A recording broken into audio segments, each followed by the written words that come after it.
औज़ुबिल्लाहिमिनश्शैतानिर्रजीम बिस्मिल्लाहिर्रहमानिर्रहीम। Previous lecture में हमने सोडियम हाइड्रोक्साइड की मैन्युफैक्चरिंग देखी थी। इस लेक्चर के अंदर हम जो है वो उसकी कुछ केमिकल प्रॉपर्टीज़ और यूजेस को डिस्कस कर रहे हैं। केमिकल प्रॉपर्टीज़ को अगर आप देखें तो सोडियम हाइड्रोक्साइड एक अल्कली है, यानी कि एक बेस है, स्ट्रॉन्ग बेस है। ये आपको जो है वो अगर टेस्ट करना कि कोई सब्सटेंस एसिडिक है या बेसिक है तो आप सिंपल केमिकल टेस्ट के थ्रू वो जो है वो फाइंड आउट कर सकते हैं। फॉर एग्जांपल एक लिटमस टेस्ट जिसे आप लिटमस पेपर के थ्रू करते हैं, इंडिकेटर होता है बेसिकली वो एक लिटमस, वो आपको कलर चेंज के थ्रू बताता है कि आपके पास जो सब्सटेंस आपने चेक कर रहे हैं, जिसको आप टेस्ट कर रहे हैं, उसकी पीएच क्या है, आइदर इट इज़ एसिडिक और बेसिक। तो ये जो है वो आपके पास लिटमस को ब्लू में टर्न करता है, तो इसीलिए जो है ये एक बेस जो है, जितने भी बेस हैं वो लिटमस को ब्लू टर्न करते हैं। तो सोडियम हाइड्रोक्साइड के अंदर भी जब आप लिटमस पेपर को डिप करेंगे तो वो ब्लू में टर्न हो जाएगा। तो ये प्रूफ करता है कि ये एक अल्कली है। इसके अलावा जो कुछ सिंपल न्यूट्रलाइजेशन रिएक्शंस जो कि आप स्टडी करते हुए आए हैं फ्रॉम 9th क्लास, वहाँ आपने देखा होगा कि सोडियम हाइड्रोक्साइड को जब कभी भी आप हाइड्रोक्लोरिक एसिड यानी कि एसिड के साथ रिएक्ट करवाते हैं तो ये हमेशा सॉल्ट यानी कि सोडियम क्लोराइड एंड वाटर की फॉर्मेशन देता है। तो बेसिकली ये जो प्रॉपर्टी है कि एसिड और बेस को आपने कंबाइन किया और सॉल्ट एंड वाटर आपको मिले, ये न्यूट्रलाइजेशन रिएक्शन कहलाता है। ये आपके पास डिस्प्लेसमेंट या डबल डिस्प्लेसमेंट रिएक्शन होता है। सिंपल पार्टनर्स यहाँ पर जो है वो एक्सचेंज हो जाते हैं। नेक्स्ट आपके पास जो इसकी प्रॉपर्टी है वो है केमिकल प्रॉपर्टी, वो आपके पास सोडियम हाइड्रोक्साइड जब अमोनियम क्लोराइड के साथ जो है वो, या अमोनियम सॉल्ट आप सिंपल कह लीजिए, in other words ammonium salt के साथ रिएक्ट करता है तो अमोनियम हाइड्रोक्साइड जो है वो ये फॉर्म करता है। साथ में आपके पास सोडियम क्लोराइड की फॉर्मेशन होती है। अमोनियम हाइड्रोक्साइड फर्दर अगर आप इसको हीट करते हैं तो ये अमोनिया और वाटर के अंदर जो है वो कन्वर्ट हो जाता है। थर्ड जो प्रॉपर्टी है सोडियम हाइड्रोक्साइड को अगर आप मेटल के किसी सॉल्युबल सोल्यूशन के अंदर ऐड करें तो ये मेटल को जो है मेटल हाइड्रोक्साइड को प्रेसिपिटेट आउट करता है। मेटल को प्रेसिपिटेट आउट करवाने के लिए आप सोडियम हाइड्रोक्साइड को यूज़ कर सकते हैं। तो आयरन यहाँ +3 स्टेट में है, तो इसको हम आयरन, इस ऐसे आयरन को जो कि +3 स्टेट के अंदर, ऑक्सीडेशन स्टेट के अंदर मौजूद हो, हम उसे फेरिक कहते हैं। ठीक, तो आप इसको सिंपल आयरन +3 आयन भी कह सकते हैं और फेरिक भी कह सकते हैं। जब ये सोडियम हाइड्रोक्साइड का बेसिकली ये हाइड्रोक्साइड आयन जो है, या जो हाइड्रोक्सिल आयन है, it is from sodium hydroxide. उस सोडियम को हमने शो नहीं किया, इसलिए यहाँ ये नेगेटिवली चार्ज हमने OH लगा दिया है। ये आपकी बुक में इसी तरीके से दिए हैं, तो ये आपको इसी तरह मैंने यहाँ लिख दिए हैं। ओके, आयरन हाइड्रोक्साइड में बेसिकली ये कन्वर्ट हो जाता है। 3 इसके ऊपर पॉजिटिव चार्ज है, तो इसलिए 3 नेगेटिवली चार्ज OH आयन जो है वो उसके साथ आके अटैच हुआ और यहाँ पे आयरन हाइड्रोक्साइड या फेरिक हाइड्रोक्साइड की फॉर्मेशन हुई है।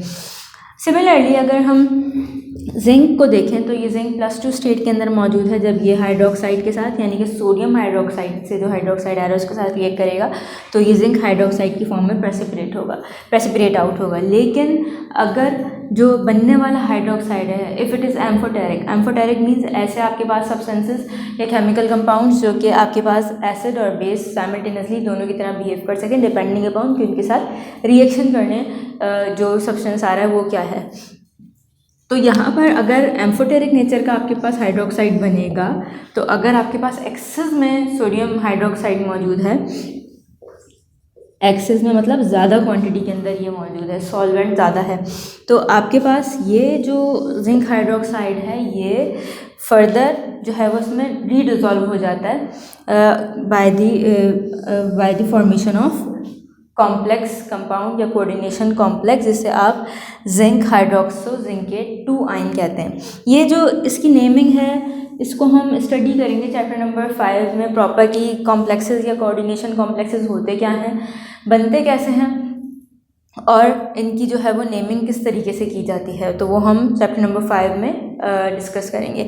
इसके अलावा अगर आप आइडेंटिफाई करना चाहें कि ये कोऑर्डिनेशन कॉम्प्लेक्स है या एक कॉम्प्लेक्स है, तो कॉम्प्लेक्स साइन लिखा हुआ है तो हम ये देखते हैं कि ये लार्ज ब्रैकेट के अंदर लिखे हुए होते हैं। यूजुअली इनको लिखने का तरीका क्या है कि आप इनको लार्ज ब्रैकेट के अंदर लिखते हैं। तो ये जिंक है और ये टेट्रा हाइड्रोक्सो यानी कि 4 हाइड्रोक्सिल आयन्स हैं और ये -2 जो यहाँ इसके ऊपर ओवरऑल अपेयर हो रहा है क्योंकि ये +2 स्टेट में है, ये +2 और ये -4 हो जाएगा ओवरऑल। तो +2 और -2 कैंसिल आउट, -2 स्टिल जो रिमेनिंग है वो यहाँ इसके ऊपर शो हो रहा है।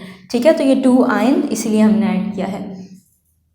यूजेस की अगर हम बात करें तो ये डिफरेंट केमिकल्स बनाने के लिए जो है वो सोडियम हाइड्रोक्साइड को हम यूज़ करते हैं। डिफरेंट इंडस्ट्रीज़ में जहाँ डिफरेंट केमिकल्स बन रहे होते हैं वहाँ पर आप सोडियम हाइड्रोक्साइड को यूज़ करते हैं। बहुत मेजर जो है वो इसका यूटिलाइजेशन है डिफरेंट इंडस्ट्रीज़ के अंदर। सोप इंडस्ट्री के अंदर इसको हम यूज़ करते हैं सोप बनाने में। ये जो है वो एक एक्टिव इंग्रेडिएंट है समझे सोप का। इसके अलावा purification of bauxite. Purification of bauxite एक बहुत इंपॉर्टेंट आपके पास जो है वो इंडस्ट्री होती है। यहाँ से जो बॉक्साइट है बेसिकली ये एल्यूमिनियम का आपके पास ओर होता है। उसको प्योरीफाई करने के लिए, उसमें से एल्यूमिनियम को अलग करने के लिए हम सोडियम हाइड्रोक्साइड यूज़ करते हैं।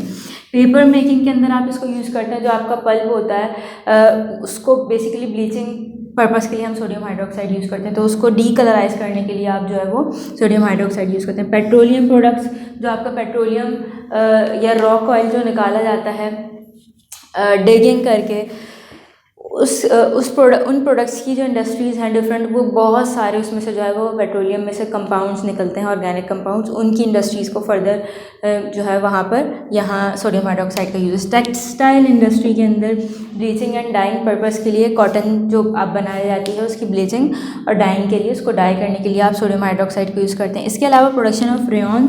रेयॉन बेसिकली आपके पास सिंथेटिक फाइबर को कहते हैं, मैन मेड फाइबर। तो उसकी इंडस्ट्री में भी आपके पास सोडियम हाइड्रोक्साइड जो है वो यूज़ किया जाता है। तो ये जो है वो आपके पास कुछ केमिकल प्रॉपर्टीज़ थी और यूजेस थे। जो केमिकल प्रॉपर्टीज़ हैं बेसिकली वो आपसे पूछी जाती हैं, सेक्शन बी और सी दोनों में पूछ ली जाती हैं कि आपके पास फॉर एग्जांपल ये हाफ रिएक्शन लिखा हुआ होगा और आपसे बोलेगा कंप्लीट दिस इक्वेशन। तो इस तरीके से जो है वो आपसे केमिकल रिएक्शंस पूछे जाते हैं, या आपसे ये कह दिया जाएगा कि give reaction between sodium hydroxide and ammonium salt या अमोनियम क्लोराइड। तो आपको फिर ये पूरी इक्वेशन वहाँ देनी होगी। इस तरीके से 1 मार्क की एक इक्वेशन आपको वहाँ दी जाती है। तो इंशाल्लाह जो नेक्स्ट टॉपिक है इस चैप्टर का वो हम नेक्स्ट लेक्चर के अंदर आपके साथ डिस्कस करेंगे। Thank you.